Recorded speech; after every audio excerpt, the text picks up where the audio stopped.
तो स्टूडेंट्स, पिछले क्लास में 8.1 को पूर्ण रूप से क्लियर कर दिया था, जिसमें विभिन्न प्रकार के फार्मूला भी देखे थे। उसके बाद और भी कुछ ऐसे एडवांस फार्मूला जो ऑब्जेक्टिव बनाने के काम आएंगे, उसको बारी बारी से फिर बाद में देखेंगे। लेकिन उससे पहले 8.2 को बनाने के लिए ये ज़रूरी है कि सारणी को जान लेना आवश्यक है। सबसे बड़ा बात यह है कि मान याद करना आवश्यक है इसमें। जब तक मान याद नहीं होगा तब तक आप 8.2 वाले चैप्टर को नहीं बना पाएंगे। किसी का भी मान याद करने के लिए उसके मान को पता रखना सबसे बड़ा जरूरी है। तो इस सारणी को डिटेल समझेंगे। मैक्सिमम स्टूडेंट इस सारणी को याद नहीं रख पाते हैं। हर चीज़ का एक तरीका होता है, हर चीज़ का एक ट्रिक होता है, समाधान होता है। सिर्फ पढ़ लेने से नहीं होता है, इसको जानने से होता है कि आखिर इतना मान ये हो रहा है, इसका उल्टा क्या होता है, इसका सीधा क्या होता है। सभी को अगर बारी बारी से रटेंगे तो बारी बारी से याद नहीं होने वाला है। इसलिए ये ज़रूरी है कि इसके मान को याद रखना पड़ेगा। तो आइए देखते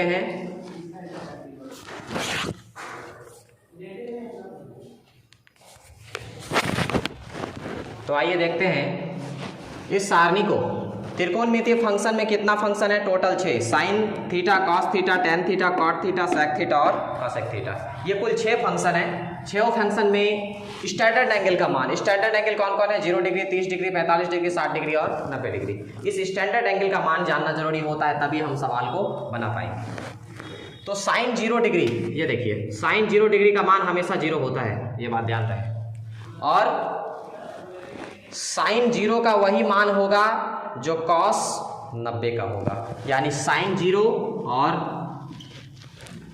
कॉस 90 का मान हमेशा बराबर होता है। यानी साइन 0 डिग्री का मान 0 तो कॉस 90 डिग्री का मान 0। ठीक। उसके बाद साइन 90 का मान 1 होता है तो उसका ठीक उल्टा कॉस 0 का मान 1 होता है। यानी साइन 90 का जो मान 1 होगा वो बराबर होगा किसका? कॉस 0 का।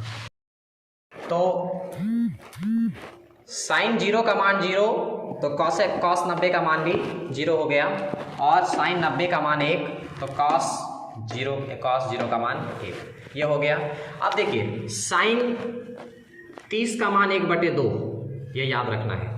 साइन 30 1/2। तो साइन 30 का मान अगर 1/2 है तो कॉस 60 का मान 1/2 होगा, ये ठीक। साइन 30 बराबर 1/2 तो कॉस 60 बराबर 1/2, ये हो गया। उसके बाद साइन 60 का मान √3/2 है तो कॉस 30 का मान √3/2 होगा, इसमें भी कोई संदेह नहीं। यानी साइन 30 डिग्री बराबर 1/2 तो कॉस 60 डिग्री बराबर भी 1/2। साइन 60 बराबर √3/2 तो कॉस 30 बराबर √3/2। अगर साइन 45 और कॉस 45 की मान बोले तो 1/√2 बराबर ही होगा। यानी साइन 45 का मान 1/√2 तो कॉस 45 का मान भी 1/√2। तो ये दो चीज़ क्लियर हो गया। साइन 0 बराबर 0, साइन 30 बराबर 1/2, साइन 45 1/√2, साइन 60 √3/2 और साइन 90 1।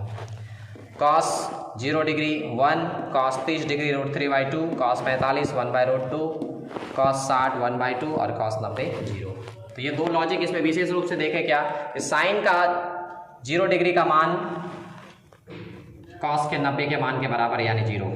उसी प्रकार साइन 90 1 है तो कॉस 0 1 है, ठीक। उसके बाद साइन 45 कॉस 45 बराबर 1/√2 है। साइन 30 का मान 1/2 है तो कॉस 60 का मान भी 1/2 है, क्रॉस बराबर है। साइन 60 का मान √3/2 तो कॉस 30 का मान √3/2, ये क्रॉस क्या है? बराबर है। ये दो क्लियर हो गया। अब आते हैं टेन और कॉट में। टेन 0 का मान क्या है? 0। टेन 30 का मान 1/√3, टेन 45 का मान केवल 1, टेन 60 का मान √3 और टेन 90 का मान इन्फिनिटी यानी अपरिभाषित। ठीक। अपरिभाषित क्या होता है इसके विषय में भी चर्चा करेंगे। पहले इस मान को देख लेते हैं कि टेन 0 का मान 0 है तो कॉट 90 का मान क्या है? 0 है। यानी टेन कॉट का ठीक उल्टा चलता है। टेन 0 मान 0, कॉट 90 मान 0, यानी tan 0 का बराबर है कॉट 90 से 0 0। उसके बाद tan 45 को देखिए और कॉट 45 को देखिए, दोनों का मान क्या है 1 1 है, यानी tan कॉट दोनों के रूप में 1 1 ही होगा। tan 30 का मान 1/√3, तो कॉट 60 का मान क्रॉस आपस में बराबर, जैसे यहाँ देखे थे, यानी tan 30 का मान 1/√3, तो कॉट 60 का मान भी वही होगा 1/√3। tan 60 का मान √3, तो कॉट 30 का मान √3, क्रॉस बराबर। tan 60 √3 है तो कॉट 30 क्या होगा √3 होगा। ये क्लियर हो गया। tan कॉट एक दूसरे का उल्टा होता है। अब आइए सेक और कॉसेक में। सेक किसका है? त्रिकोणमिति जब स्टार्ट की तो उस समय बताए थे कि साइन का उल्टा कॉसेक होता है और कॉस का उल्टा सेक होता है। तो सेक, आइए यहाँ पे कॉस का उल्टा है ना, देखिए इसको, इस पे ध्यान रखना है और इस पे सेक 0 कॉस 0 देखिए क्या है, क्योंकि उल्टा है तो उल्टा ही होगा, नॉर्मल है। कॉस 0 का कितना है 1 है, तो इसको उलट दीजिए, कॉस का उल्टा सेक, इसको भी आप उलट दीजिए तो 1/1 तो 1 ही रह जाएगा, यानी कॉस 0 डिग्री का 1 है तो सेक 0 का कितना होगा 1 ही होगा। अब आइए इधर कॉस 30 के पास मान क्या है √3/2, कॉस का उल्टा सेक, यहाँ देखिए कॉस का उल्टा सेक, इसको उलट दीजिए, 2 ऊपर √3 नीचे, 2/√3। सेक 45, कॉस का उल्टा, ये कितना है 1/√2, सेक का क्या होगा √2/1, 1 तो नीचे लिखा नहीं जाता, यानी √2। ठीक उल्टा, क्योंकि कॉस का उल्टा सेक तो मान भी एक दूसरे का उल्टा। उसके बाद कॉस 60 1/2, तो सेक 2/1 लिखा नहीं जाता, इसलिए डायरेक्ट 2। सेक 90, कॉस 90 का मान कितना था 0, सेक 90 का मान क्या होगा अपरिभाषित। कुछ विद्यार्थी यही कंफ्यूज करते हैं कि अपरिभाषित कैसे हुआ, तो इतना ध्यान रखिए, कॉस 90 का मान कितना था 0, ठीक। सेक 90 का मान अपरिभाषित, कैसे, यहाँ 0 नीचे कुछ नहीं तो क्या था 1 था, इसको पलटिए, 1 नीचे 1 ऊपर 0 नीचे, 0/1 नीचे कुछ भी रहे तो क्या होगा 0 होगा। लेकिन अगर 1/0 हो जाए, अगर नीचे 0 हो जाए, कहने का मतलब सवाल ये क्या हो गया अनंतों में चला गया, कहने का मतलब यहाँ से इसका कोई सॉल्यूशन है ही नहीं, इसलिए लिख देते हैं अपरिभाषित या इन्फिनिटी फुल डॉट, ठीक है। इसलिए जब भी 0 आ जाए, कोई भी सवाल को बनाने से पहले कोई सवाल में लिख दिया जाता है, सवाल लिख देगा और लिख देगा नीचे कि x is not equal to 0, कहने का मतलब x का मान नीचे 0 नहीं आना चाहिए। नीचे अगर 0 आ जाए तो सवाल ही खराब हो जाता है, वो सॉल्यूशन नहीं हो पाता है, ठीक। तो 1/0 क्या हो गया अपरिभाषित। तो यहाँ क्या था 0 था, नीचे कुछ नहीं 1, तो इसको पलट देंगे 1/0 और 1/0 का मान क्या होगा परिभाषित। कॉसेक किसका उल्टा है साइन का, ठीक है। साइन 0 का मान 0 था, कॉसेक 0 का मान क्या होगा नीचे कुछ नहीं तो 1, ये पलट जाएगा 1/0, 1/0 का मान अपरिभाषित यानी उल्टा इन्फिनिटी। साइन 30 का मान 1/2, तो कॉसेक 30 का मान 2/1, नीचे एक लिखा नहीं जाता इसलिए 2। कॉसेक 45, साइन 45 का उल्टा 1/√2 है तो √2/1 यानी √2।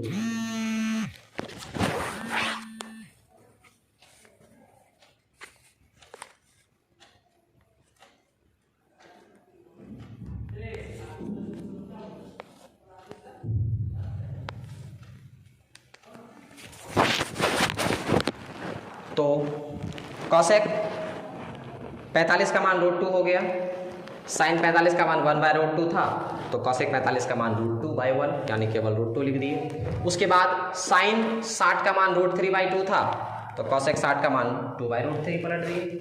उसके बाद साइन 90 का मान 1 था, तो नीचे कुछ नहीं तो 1, और 1/1 को जब पलटेंगे तो 1 ही होगा, यानी कॉसेक 90 का मान कितना हो गया 1 हो गया। इस प्रकार ये हमेशा ध्यान रखना है कि साइन कॉस में क्रॉस बराबर होगा 45, दोनों बराबर होगा। टेन कॉट में भी क्रॉस बराबर होगा, ये दोनों बराबर होगा। सेक कॉस का ठीक उल्टा चलेगा, साइन कॉसेक का ठीक उल्टा चलेगा। तो इस प्रकार ये सारणी क्लियर हो गया। इसको ध्यान में सेट कर लेना जरूरी है, ये मान याद करना जरूरी है। आपको याद सिर्फ साइन का याद करना है, कॉस का याद और टेन का याद, बाकी तो सब आप अपने आप बना लीजिए, ठीक है। तो कहने का अर्थ यह है कि इसको याद रखना बहुत ज़रूरी है। जब तक आप इसको याद नहीं रखेंगे आपका सवाल नहीं बनेगा। किसी भी सवाल को सॉल्यूशन के लिए 8.2 के किसी भी सवाल को आप अगर सॉल्व करेंगे इसकी सख्त आवश्यकता पड़ेगी। तो अब सवाल बना करके देखते हैं कि सवाल किस प्रकार का आता है। तो चलिए अब अगला चैप्टर स्टार्ट करते हैं। क्या? एक्सरसाइज 8.2, ठीक है।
तो चलते हैं सवाल की ओर।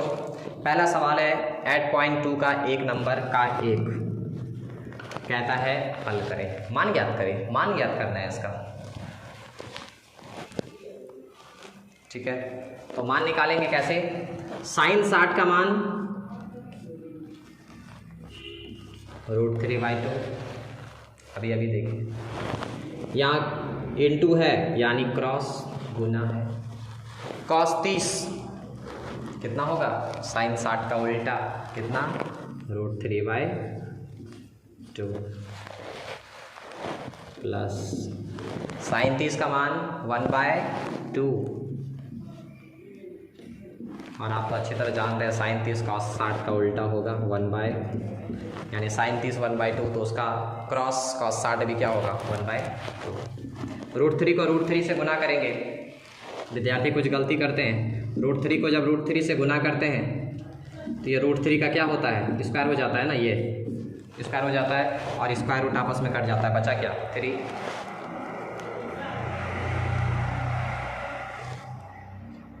2 गुना 2 कितना? 4।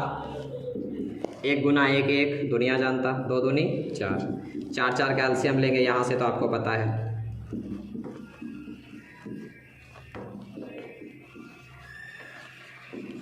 क्या आया आंसर। मान बिठाए, सॉल्व किए, आंसर आ गया। और तो कुछ किए नहीं, कितनी आसानी से बन गया ये, कहीं कोई दिक्कत नहीं है।